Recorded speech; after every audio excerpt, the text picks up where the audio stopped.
Ani intala Arsii, intala Sikkoomandoo, ilmaan Arsii atin arrabsite keessaa tokko. Kabariintuu fi Booranaa ilmaan abbaa tokko. Isa keessaa si himaa ilmaan Sikkoomandoo qabsoota duraa.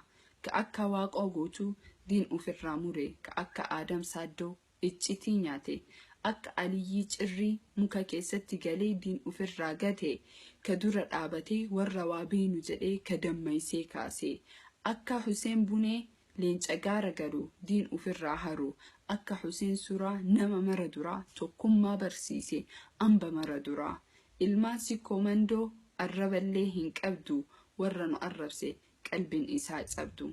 Uumamni ilma namaa qulluma dhalata. Eega dhalate sammuudhaan barata. Sanbooda ufumaa ka'ee tolfata. Gogaa uffachuu waa arrabaa miti. Duugee laaffisee uffata uummanni Oromoo. Aadaa kenna duuka deemu waa salphinnaa miti. Kun arraba hin ta'u asoobeeti ati. Nama ajiifachuun waan kennaa miti. Wallaala akka keetii faranjitu duugee duudassi uffisa. Mee kamtu kam caala? Doktora moo beeka? Wallaala moo nama? Ijni si haajaamtu hin jedhu Dr. Agummaa Bayyisaa. Jaamaa nuhuu hin qabnu. Ka akka keetii Oromoo nuu hin qabdu.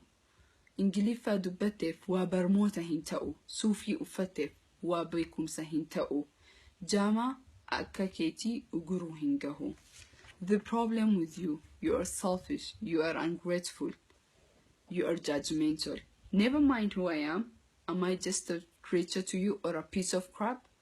Being undermined by you? Sorry if you didn't get the opportunity for education. Sad, you're the one questioning that.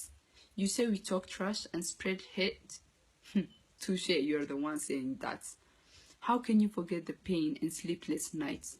That was caused by a lack of our unity.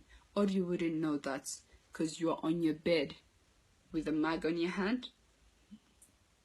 The so-called icon you are. Funny, you're claiming to be one of us and yet bring us apart.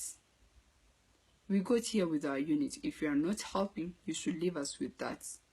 My problem with you is not that you take yourself so high. It's how you take others low. Jealousy, it's all to happen and sometimes blow. But insulting the whole community, that's low. Really low. Though it's not your fault, it shows how thick-up-head you are.